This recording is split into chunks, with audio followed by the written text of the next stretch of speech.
Hello friends, எல்லோரும் எப்படி இருக்கீங்க? நல்லா இருக்கீங்களா? எல்லாருக்கும் வணக்கம். இது ஒரு சண்டே விலாக். சண்டே அன்னைக்கு மார்னிங்னா ஒரு இட்லி சாம்பார், வடை, ஆஃப்டர்நூன் சிக்கன் பிரியாணி, 65 எல்லாமே நமக்கு பிடிச்சதாகவே இருக்கணும். அதாங்க சண்டே. நைட் புரோட்டா சால்லாம் எப்படி இருக்கும்னு நினச்சி பாருங்கள். செம்மையாக இருக்கும்ல? இப்படி தாங்க இருக்கணும் நமக்கு சண்டே. அப்படி இருந்தால் தான் அடுத்த 6 நாளைக்கு நம்மளால் வேலைக்கோ வீட்டு வேலையோ எல்லாம் செய்ய முடியும். நான் சண்டே அன்றைக்கி சாட்டர்டே சண்டேனா பிளான் பண்ணிடுவேன். ஃப்ரைடே 5 நாள் உள்ள ஒர்க் எல்லாம் முடிச்சிடுவேன். ஒரு ஒர்க் இருக்காது வீட்டில். அதாவது துணி துவைக்கிறதோ அந்த வேலைகள்லாம் இருக்காது. ஜஸ்ட்டு நம்ம வந்து சமையல் பண்ணணும், தூங்கணும், அப்புறம் வந்து சாப்பிடணும். இப்படி ஒரு வேலையை மட்டும் பண்ணி வச்சுக்கிட்டு நான் வெயிட் பண்ணிகிட்டு இருப்பேங்க. யாரெல்லாம் என்ன மாதிரி பண்ணுவா சொல்லுங்கள், சரியா?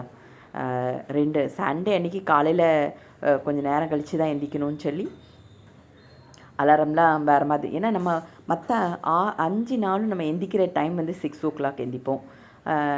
இது மட்டும் சண்டே அன்றைக்கி கொஞ்சம் லேட்டாக எந்திக்கணும்னு சொல்லி 8:30. யாரெல்லாம் என்ன மாதிரி அலாரம் சேஞ்ச் பண்ணி வச்சுட்டு தூங்குவான்னு சொல்லுங்கள். அவ்வளோ துணி துவைக்கிற வேலை எல்லாத்தையும் முடிச்சிருவாங்க. அன்றைக்கி ஒரு வேலை வைக்க மாட்டேன். அப்படி இருந்தாலும் மண்டே பார்த்துக்கலான்னு சொல்லி வச்சுருவேன். அப்புறம் சிக்கன் 65, சிக்கன் டிக்கி, நான் செஞ்சது ஒரு ஹைதராபாத்தி சிக்கன் பிரியாணி தான் பண்ணேன். இது எல்லாமே நான் உங்களுக்கு ஷார்ட்ஸில் போட்டேன். ரொம்ப டீட்டெயிலாக போட்டிருக்கேன். ஷார்ட்ஸை பாருங்கள், சரியா? நான் இதுலேயும் உங்களுக்கு கண்டிப்பாக சொல்கிறேன்.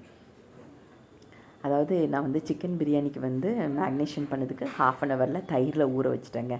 அதில் வந்து இஞ்சி பூண்டு விழுது, வத்தப்பொடி எல்லாமே போட்டு நான் வந்து ஊற வச்சுட்டேன் ஒரு 1/2 மணி நேரம். சாப்பாடை தனியாக வேக வச்சு அதில் வந்து போட்டு நான் வந்து என்ன பண்ணேன்னா தம்க்கு வச்சுட்டேன். அப்புறம் நான் பண்ணது 65யும் டிக்கி.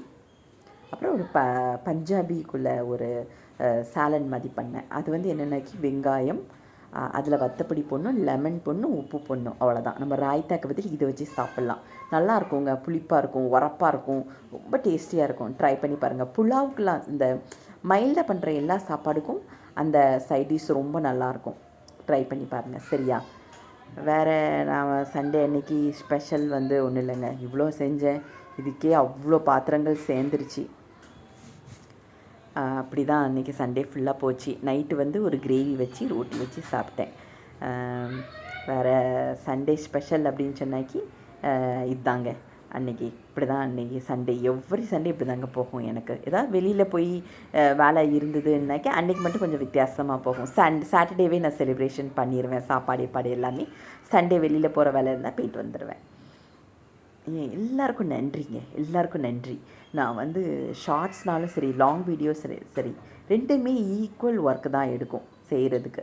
ஆனால் ஒரு ஷார்ட்ஸ் போட்டோன்னே ஒரு 30 minutesல ஒரு 500 வியூ வருதுன்னா அது ரொம்ப சந்தோஷமாக இருக்குங்க.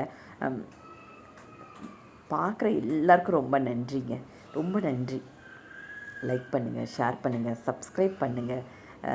ஹம்பிள் ரிக்வெஸ்ட்டுங்க. சின்ன வயசாக இருக்கும்போது எனக்கு வந்து 3வது பிள்ளைங்க எல்லாத்துக்கும் கடைக்கு போக தான் வச்சுருப்பாங்க. நான் கூடையும் கைமா தான் நான் அலைவேன். ஏதாவது அம்மா மறந்துக்கிட்டே இருப்பாங்க. போவேன், வாங்கிட்டு வருவேன், போவேன், கடைக்கு போவேன். தக்காளி பழம் ஒரு தடவை, வெங்காயம் ஒரு தடவை, இப்படி ஒவ்வொரு திங்ஸ்க்கும் அம்மா அனுப்பிட்டே இருப்பாங்க. வெளி வேலைகள் ஃபுல் பண்ணுறது நான் தான். வீட்டில் வேலை விடுறதுல எங்கள் செகண்ட் சிஸ்டர் சூப்பராக பண்ணுவாள், ரொம்ப பொறுப்பாக பண்ணுவாள். அப்புறம் அவளுக்கு கல்யாணம் முடிஞ்சதுக்கப்புறம் தான் நான் டேக் ஓவர் பண்ணிட்டேன். அதை ஃபுல்லாக வீட்டு வேலைகள், அம்மாவுக்கு ஹெல்ப் பண்ணுறது பண்ணேன். அது வர அவள் தாங்க பண்ணான். மேக்ஸிமம் நான் வந்து ஸ்கூல் காலேஜஸ் வர அவள் தான் பண்ணான். ரொம்ப சமத்து. அவ்வளோ வேலையை முடித்து வச்சுட்டு உட்காந்துருப்பா. எங்கள் அப்பா என்ன சொன்னாலும் கேட்பா அவள். நானும் எங்கள் அப்பாவும் ஃபுல்லாக வெளியில் போகிறது, பைக்கில் போய் எங்கள் அப்பா அப்போவுமே நான் டிவிஎஸ் வண்டி ஓட்டுவேங்க. 10th 11th 12th படிக்கும்போதெல்லாம் ஓட்ட ஆரம்பிச்சிட்டேன். எங்கள் அப்பா எனக்கு ஒரு பழைய வண்டியை வாங்கி கொடுத்துருந்தாங்க. அதில் தான் நான் வந்து களக்காடு போயிட்டு மீன், மட்டன், சிக்கன் எல்லாம் வாங்கிட்டு எங்கள் அப்பா கூட போய் வாங்கிட்டு இலெல்லாம் வாங்கிட்டு வர்றது, அதெல்லாம் ரொம்ப சூப்பரான நாட்கள்ங்க. இப்போ நம்ம போய் தான் இப்போவும் நம்ம தான் போய் வேண்டிய பொருள் எல்லாம் வாங்கிட்டு வரோம் நம்ம வீட்டுக்கு. பட் அது வந்து ஒரு தனி சந்தோஷம். வடை வாங்கிட்டு வர்றது, காஃபி குடிக்கிறது, அங்கே நின்று எல்லாம் நல்லாயிருக்கும். நம்ம கீதா ஹோட்டல் யாருக்கெல்லாம் ஞாபகம் இருக்குதுன்னு சொல்லுங்கள்.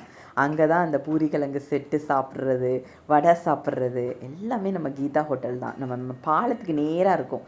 இப்போ வந்து பழக்கடை வந்துருச்சு. அந்த அண்ணன் எனக்கு இன்னும் ஞாபகம் இருக்குங்க. அதெல்லாம் பியூட்டிஃபுல் மெமரிஸுங்க. அதெல்லாம் மறுபடி கிடைக்காது. பட் வாழ்ந்த நாட்களை ஒரு தடவை நினச்சி பார்க்கணும் இல்லையா? அதனால் எங்கள் அப்பா என்னை வந்து ஒவ்வொரு கடைக்கும் கூப்பிட்டு போகும்போது ரொம்ப நான் நினப்பேன், எதுக்கு இப்படி கூப்பிட்டு போகிறாங்க? அப்புறம் தான் இதெல்லாம் சொல்லி கொடுக்காங்க, எப்படி வாங்கணும், எப்படி செய்யணும், அதெல்லாம் எங்கள் அப்பா எனக்கு சொல்லி கொடுத்துருக்காங்க. காய்கறிகள் வாங்குறது எல்லாமே எங்கள் அப்பா தான் வாங்குவாங்க. நான் அவங்க கூட கூட எடுத்துகிட்டு போவேன். இப்போ எல்லாம் வாங்கிட்டு வண்டி ஓட்டணும் இல்லையா? எங்கள் அப்பா பின்னாடி உட்காந்துக்கிறோம். எங்கள் அப்பாவுக்கு அப்போ பையன் மாதிரி நான் போவேங்க. எங்கள் அப்பா என் பின்னாடி உட்காந்துருப்பாங்க. அது அவங்க அப்பவும் எனக்கு புரியாது இல்லையா? நமக்கு நம்ம அப்பா போன்னு சொன்னால் நம்ம கிளம்பிடுவோம். பட் இப்போ அதெல்லாம் புரியுது. ஓகே. ஏன்னா எனக்கு 1 to 5th வரை சைக்கிளில் கூப்பிட்டு போனதே எங்கள் அப்பா தான். மீரானியா ஸ்கூல் நம்ம பழைய போஸ்ட் ஆஃபீஸ்க்கு பின்னாடி இருக்கு இல்லையா? சின்ன மீரானியா, அங்கே தானே 1 to 5th நான் படித்தேன். எங்கள் அப்பா அங்கே தான் கூப்பிட்டு சைக்கிளில் தான் டெய்லி என்னை கூப்பிட்டு போவாங்க, கூப்பிட்டு வந்துடுவாங்க வீட்டுக்கு.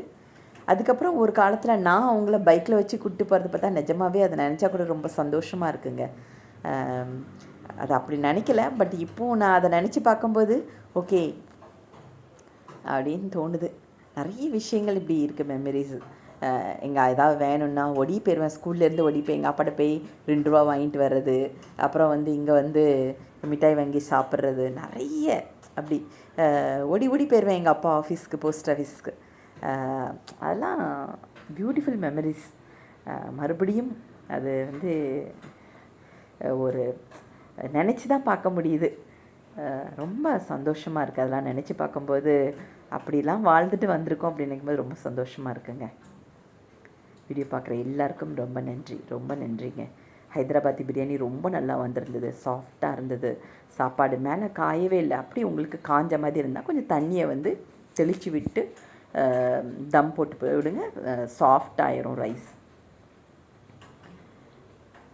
நீங்கள் பண்ணுற சாப்பாடு எல்லாமே பார்க்க ரொம்ப அழகாக இருக்காக்கா. அப்புறம் வந்து டேஸ்ட் பண்ணணுன்னு ஆசையாக இருக்குது நிறைய பேர் சொல்கிறீங்க. ரொம்ப நன்றி, ரொம்ப நன்றிங்க. இதெல்லாம் நான் இப்போ தாங்க லேர்ன் பண்ணது. எனக்கும் ரொம்ப பெருசாலாம் சமைக்க தெரியாது. எனக்கு தெரிஞ்ச ஒரே சாப்பாடு தக்காளி சாதம் மட்டும்தான். அப்புறம் தால் பண்ணுவேன், அவ்வளோதான். ரொம்ப நன்றி, ரொம்ப நன்றி. பாய்.